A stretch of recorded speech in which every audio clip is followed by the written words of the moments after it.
Hello students, आज हम start करेंगे एक्सरसाइज 9.1 का क्वेश्चन नंबर 1 करेंगे। और जिन बच्चों ने एक्सरसाइज से पहले अगर इंट्रोडक्शन नहीं देखा है तो एक बार इंट्रोडक्शन को देख लेंगे। तो पहला क्वेश्चन है, find the complement of each of the following angles. तो सॉल्यूशन करेंगे। Solution A,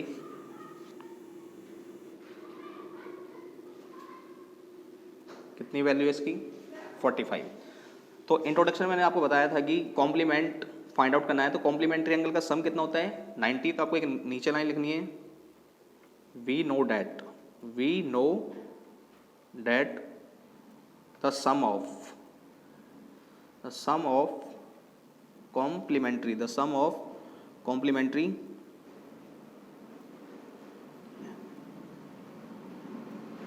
complementary angles is 90 degree. ये लाइन लिखने के बाद आपको सीधा लिखना है कॉम्प्लीमेंट ऑफ 45 डिग्री। क्वेश्चन में जो भी लिखा वो लिख देना, कॉम्प्लीमेंट ऑफ 45 डिग्री या कॉम्प्लीमेंट ऑफ 32। तो उसको निकालने के लिए क्या करना होगा आपको, 90 minus 45 equals to 45 degree. Therefore या 10 लिख देना, कुछ भी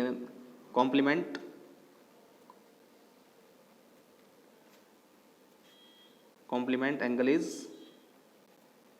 45 डिग्री। आंसर खत्म। ऐसे इसका बी पार्ट कर लेते हैं।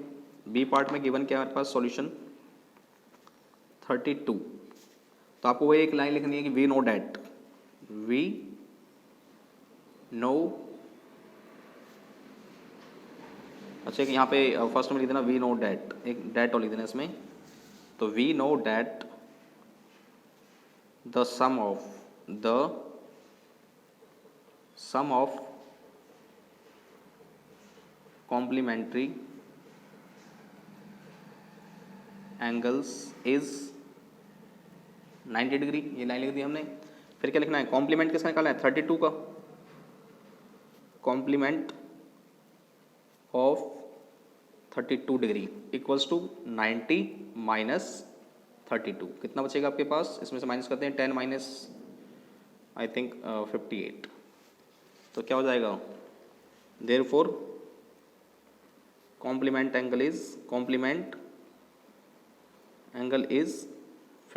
डिग्री। और ये आंसर बिल्कुल सिंपल है। और ये 90 में से क्यों माइनस करते हैं हम, 90 में से इसलिए माइनस करते हैं कि दोनों का सम कितना होता है, दो एंगल का सम 90 होता है और एक एंगल हमें गिवन है, तो दूसरा माइनस का क्या जाएगा। आई होप आपको ये दो पार्ट समझ में आए होंगे। तो बाकी के जो सी और डी पार्ट है आप इसको सॉल्व करके और इसका आंसर मुझे कमेंट करके बताओगे। नेक्स्ट क्वेश्चन है question number 2, find the supplement of each of the following angles. इससे पहले हमने क्वेश्चन नंबर 1 में किया था कॉम्प्लीमेंट, अब करना है सप्लीमेंट। तो सप्लीमेंट के लिए भी आपको पता है कि सम ऑफ सप्लीमेंट्री एंगल्स कितने होते हैं। सप्लीमेंट्री का आपको पढ़ाया था मैंने कि वही 180 होता है। तो आपको एक लाइन पहले तो सबसे पहले क्वेश्चन नोट करना है, इसका ए पार्ट क्या है 110 डिग्री। तो आपको एक वही लाइन लिखनी है कि we know that the some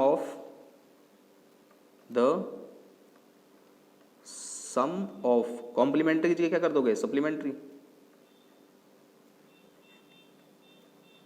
some of supplementary angles is 180 degree. कुछ नहीं किया हमने, बस खाली उसमें से जो कॉम्प्लीमेंट्री में क्या था 90 होता था, सप्लीमेंट्री में 180। तो आपको लिखना है, वहां पे कॉम्प्लीमेंट ऑफ लिखते थे, यहां पे लिखोगे सप्लीमेंट ऑफ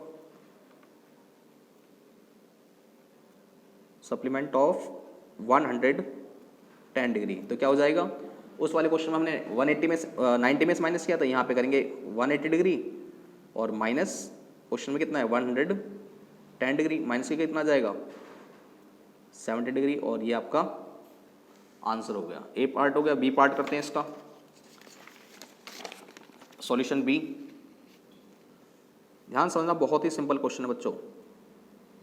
इसमें बी में क्या लिखा हुआ है, बी में है मेरे पास 77 डिग्री। 77 डिग्री तो आपको वही लाइन लिखनी है कि वी नो डैट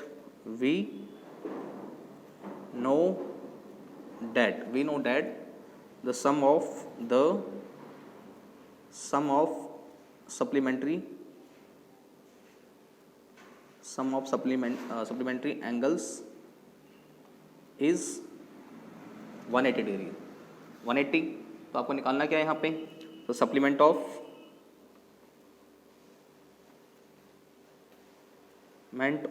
77 डिग्री, तो क्या हो जाएगा यहाँ पे आपको माइनस करना है 180 डिग्री माइनस,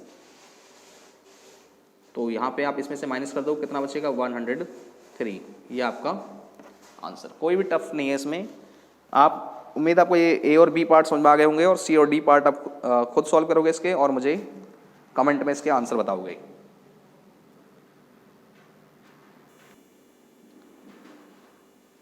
थर्ड क्वेश्चन है बच्चों इसका, two complementary angles are in the ratio 2:1, find the measures of the angles. तो सबसे पहले आपको ध्यान रखना है कि यहाँ पे गिवन है कॉम्प्लीमेंट्री एंगल्स, तो कॉम्प्लीमेंट्री आ जाए तो आपको पता है इसका सम कितना होगा 90 और रेशो गिवन है, तो मैं लिखूंगा solution ratio of complementary angles, ratio of complementary angles. क्या रेशो है इसका 2:1, 2:1 है, तो आप इनके मेजर्स को लेट कर लो इसका, let the measures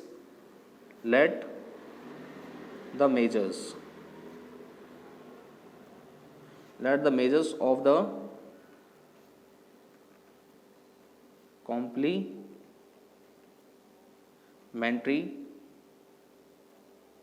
angles are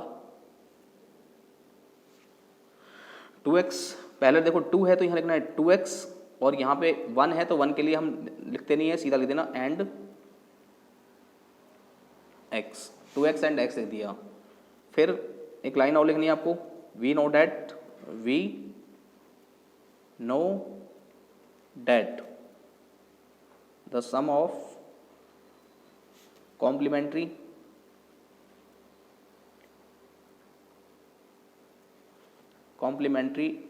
angles is 90 degree. तो अकॉर्डिंग टू क्वेश्चन करके आपको करना है कि दोनों को प्लस कर देना है, पहला एंगल 2x है और फिर x, इनको प्लस करके कितना आएगा 90, 2x और x प्लस करेंगे तो ये हो जाएगा मेरे पास 3x इक्वल्स टू 90। और आपने इक्वेशन में पढ़ा हुआ है कि जो यहाँ मल्टीप्लाई होता है वो दूसरी साइड जाके क्या हो जाएगा डिवाइड, तो 90/3 कट जाएगा, कितना आएगा 30। तो x की वैल्यू कितनी होगी 30, तो लिख देंगे therefore measures of the angles are, पहला कितना था 2x, तो 2 × 30 60 degree, x equals to 30 degree, answer हो गया हमारा।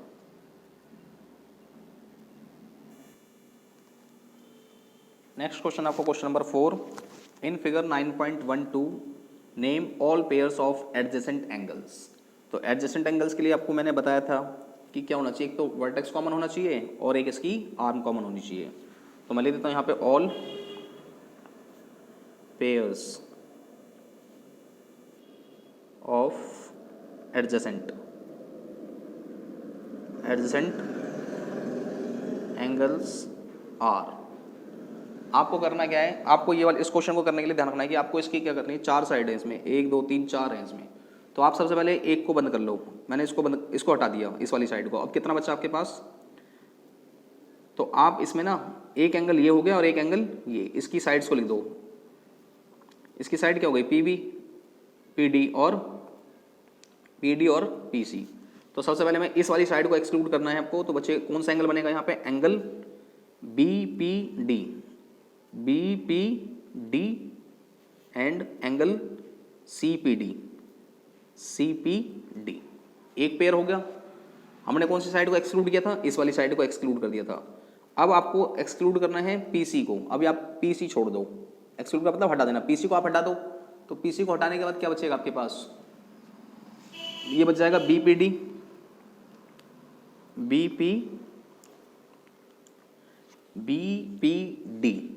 और मैंने एक्सक्लूड किसको करा है, PC को एक्सक्लूड करा है, तो APD यहाँ बचेगा क्या, APD। नेक्स्ट है इसके बाद थर्ड पार्ट करेंगे इसका। अब मैंने इसको एक्सक्लूड किया था, अब मैं एक्सक्लूड करूंगा पी डी को। अब पी डी साइड को छोड़ दो, पी डी साइड को छोड़ने के बाद क्या बचेगा आपके पास, बी पी डी एंड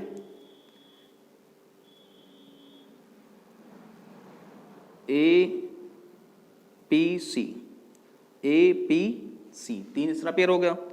चौथे पेयर के लिए आपको ये वाली साइड छोड़ देनी है, एक्सक्लूड करनी है, पी पी और बी को छोड़ दो आप यहाँ पे, तो बचेगा क्या यहाँ पे, A P C, A P C and A P C and D P C, D P सी।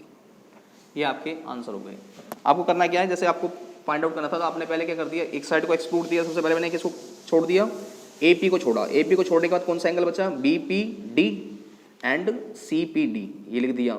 फिर दूसरी बार मैंने किसको छोड़ दिया यहाँ पे, पी सी को एक्सक्लूड कर दिया, तो पी सी को छोड़ने के बाद क्या बचा, B P D and A P D, A P D लिख दिया। थर्ड टाइम्स मैंने क्या कर दिया, पी डी को एक्सक्लूड कर दिया, तो पी डी को एक्सक्लूड करने के बाद क्या बचा, बी पी सी, सॉरी अब मैंने यहाँ पे एक्सक्लूड करा था बी पी, तो यहाँ बचेगा आपके पास बी पी डी को छोड़ के बी पी सी कर देना, ठीक है बच्चों। इसमें क्योंकि यहाँ पे एक्सक्लूड किसको करा था हमने, यहाँ पे एक्सक्लूड करा था पी और डी को, तो पी डी को एक्सक्लूड करने के बाद क्या बचा था, B P C and A P C, और थर्ड टाइम इसको आपको छोड़ देना है पी बी को, तो बचेगा क्या आपके पास, ए पी सी और डी पी सी। इसमें आपको ध्यान रखना है लास्ट के, ये भी ध्यान रखना कि लास्ट के टू इन सब में क्या आ रहे होंगे, एक जैसे आ रहे होंगे, तो ये हमारे एडजस्टेंट एंगल हो गए। आई होप आपको क्वेश्चन नंबर 4 तक समझ में आया होगा। किसी बच्चे को कोई डाउट है तो आप मुझे कमेंट कर देना।